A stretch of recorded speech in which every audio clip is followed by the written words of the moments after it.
Hello,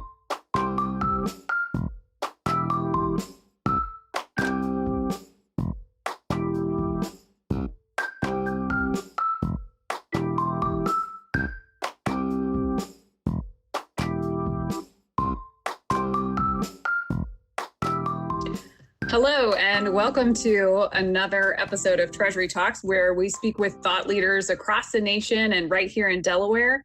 Today, I am extremely honored and pleased to have with me two wonderful gentlemen who are so integral in the world of financial literacy for our kids. I'll just start by introducing them. Our Department of Education, one and only, Dusty Shockley and Scott Bacon of the University of Delaware's Center for Economic Education. I'm so grateful to have both of you today. I'm actually going to start with you, Dusty. One of the things I'd love to just sort of hear about is the newest, the latest and greatest curriculum requirements for Delaware students and the school districts, and how that translates to supporting that financial literacy effort, and just sort of the how that came to be.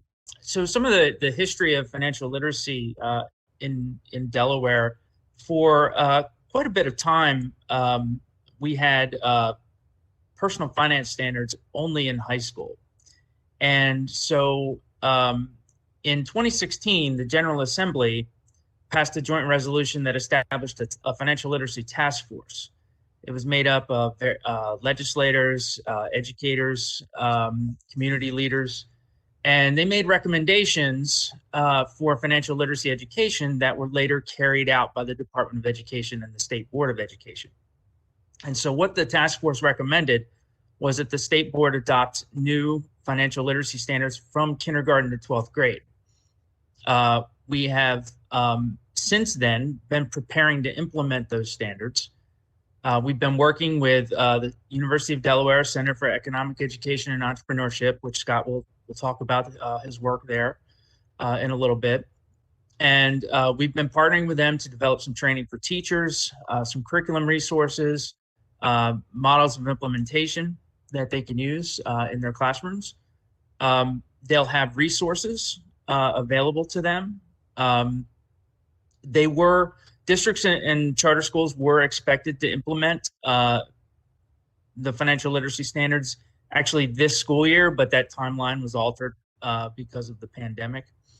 So we're sort of still beginning the implementation phase, and we expect next year to have even more resources available for schools. I think that one of the great challenges of the times we're in right now, in the midst of the pandemic, has got to be educating our kids. And so one of the things that I think you can speak to better than anyone, Dusty, is just what a challenge it has been for teachers in doing that.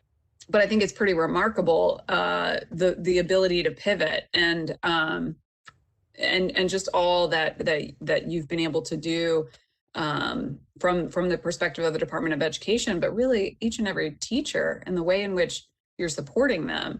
Again, I'll just sort of pivot over to Scott. Can you tell us a little bit about that partnership between Department of Education and the UD Center for Economic Education, and sort of what role the center has been playing in development of that curriculum, and maybe sort of how you two are supporting teachers? Well, like Dusty said, we've partnered with DOE. Actually, my colleague, Dr. Bonnie Mazeras, was on the task force in the beginning to take a look at, Delaware's path forward in terms of financial literacy. A number of us from the Center for Econ Ed were also on the group that developed the actual standards, and we helped to write and edit the clarifications documents that are used by teachers that helps them to understand what is meant by the words in these different standards and what might it look like to actually teach it to the students. So we've worked with DOE and like Dusty said, we created an e-learning course so teachers can take a look at what those standards are and see how they how students matriculate up the grade levels and how how the standards get more complicated, more complex as students move from, say, early elementary to late elementary to middle school.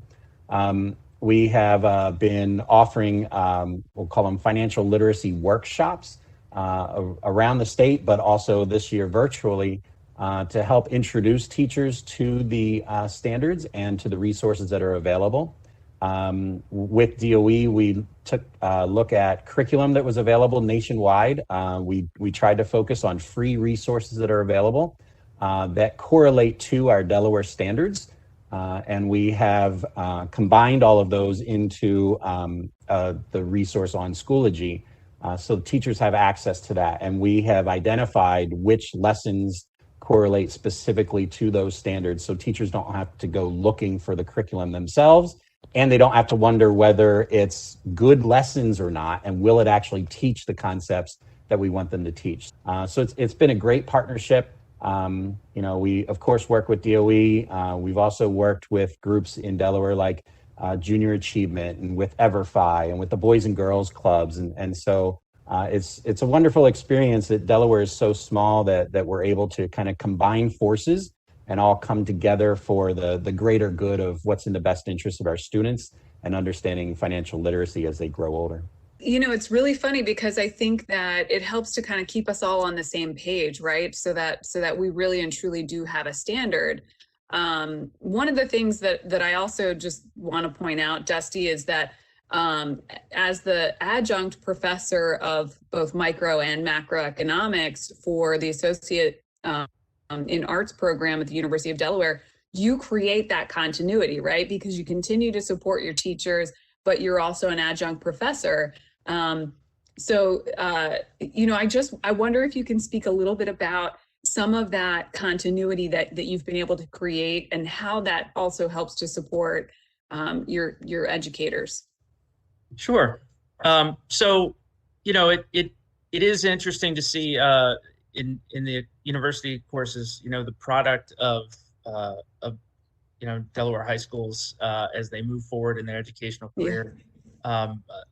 I talk with the students about, some of the teachers that they've had and people that I know well, and we've had in common. Some of them are friends of mine. And so it's a really great experience to see and to see those kids grow, as they move on into, university level, education. Mm-hmm. And so, the benefit to it, I think, is that we get to see a little bit of the pipeline, that as kids are coming, as students are coming through, the university, we get to see them, coming through the pipeline and hopefully going into Delaware schools as educators in the future. One of the reasons why I'm excited to talk to both of you is also just that April is Financial Literacy Month, and there's a lot going on, and I think we all understand, all of us on the line today understand the importance of financial education. I would just sort of, love to hear a little bit more about how the pandemic has created those curveballs, and maybe not just the challenges that have been faced, but how do we continue to sort of relate programs of financial literacy and maybe to kids and educators, but also what are some of those success stories? I think we hear a lot of the ho-hum about the pandemic, but there are definitely success stories, and maybe you guys can touch on that. There's no question that this has been a challenge for everybody, not just in education, but just in general. But our hats off to the educators, the frontline workers, if you will, the teachers that are both in the classroom. Some of them are still on computers, and most of them are doing some sort of a hybrid where they have students at home and in the classroom, and figuring that out was a monumental task. And honestly, every day I think they're still trying to figure it out. What does this mean to teach this concept over a computer screen, or where we still have to socially distance and we can't do group activities like we normally would, simulations. We love to do simulations in economics and financial literacy. That hands-on education really gets kids excited, and it helps them to see how things really work. And you just can't do that in the virtual environment, or you can't do it the same way in the virtual environment. So teachers and administrators, everyone in education has worked really hard to do the best they could. And I think they've really succeeded in that over the past year or so. One of the great things about the pandemic and this virtual learning is we can connect with anyone, anywhere, at any time, right? So we've been able to change our professional development strategies so that instead of having to bring teachers to us, or we maybe go to their schools, we can all meet on the computer, and teachers don't have to drive an hour or whatever it is to get to a meeting.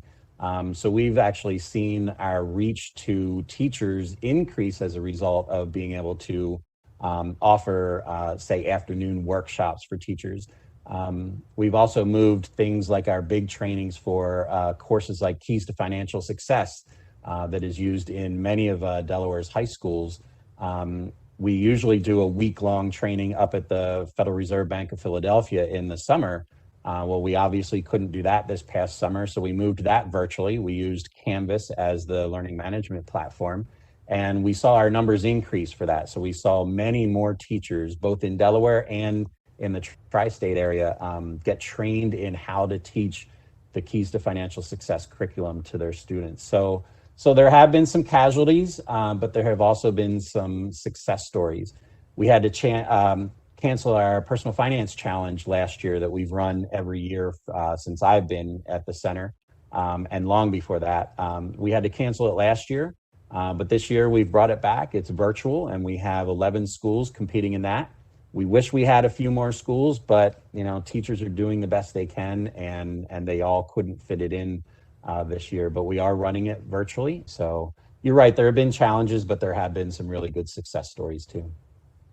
Well, I just have to thank you both so much for all the work that you do and the ways in which that you're supporting our educators, and really and truly you support my children, you support our economy, you support our future in the work that you do. And I absolutely appreciate it. And I can tell you that most parents are in the same position. We understand how challenging it is, and that that you guys really and truly do you're a value add to our educators, and I really appreciate you taking the time to be with me today and talk about some of the work that you're doing.